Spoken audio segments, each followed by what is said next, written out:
لوگوں میں سب سے بہتر وہ ہے جو لوگوں کو فائدہ پہنچائے، ایسے وہ سب سے بہتر انسان ہے۔ سب سے بہتر انسان اس کو بات ہے جو لوگوں کو فائدہ پہنچائے۔ تو اور فائدہ پہنچانے میں کتنا ثواب ہے، میرے کریم نبی صلی اللہ علیہ وسلم فرماتے ہیں اگر کوئی بندہ کسی بندے کا دل خوش کر دے تو اللہ تعالیٰ مشرق سے لے کر مغرب تک جتنے خزانے رکھے ہیں اتنا صدقہ کا ثواب عطا فرماتا ہے۔ سبحان اللہ، بے شک۔ آپ سنیں، سوچیں کتنا ثواب ہے اللہ کے مخلوق، اللہ کے بندوں سے پیار کرنے میں، ان کا دل خوش کرنے میں کتنا ثواب ہے۔ تو آپ اس کی کوشش کریے۔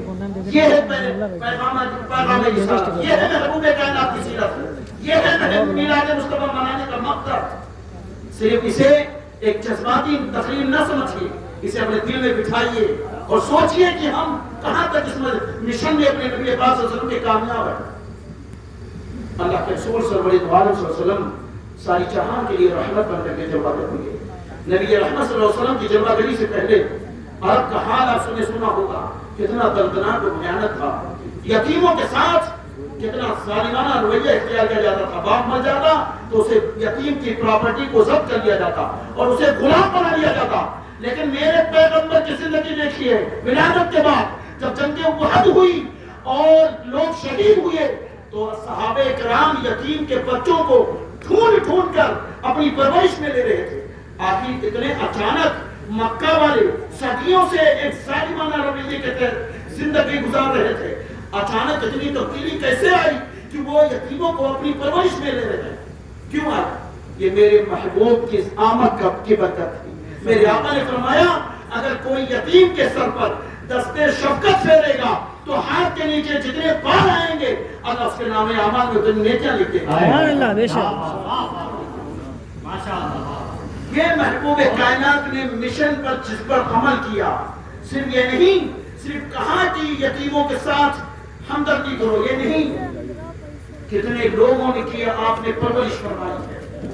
حضرت انس رضی اللہ تعالیٰ عنہ 10 سال آپ کی غلامی میں رہے، آپ کی خدمت کرتے رہے، لیکن آپ فرماتے ہیں کہ اگر میرے محبوب نے 10 سالہ زندگی میں اگر میں نے کوئی کام کیا تو یہ نہیں فرمایا کیوں کیا، اور اگر نہیں کیا تو یہ بھی نہیں فرمایا کیوں نہیں کیا۔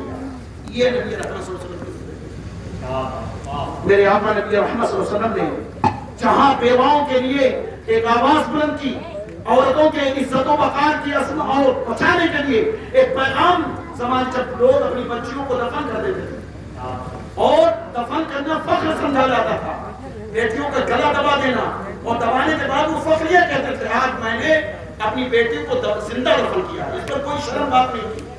ایسے ماحول میں آپ نے ایک حدیث سنتے ہوگے، وہ عقیدت کی نظر سے نہ سنیے، اس تناظر میں سنیے۔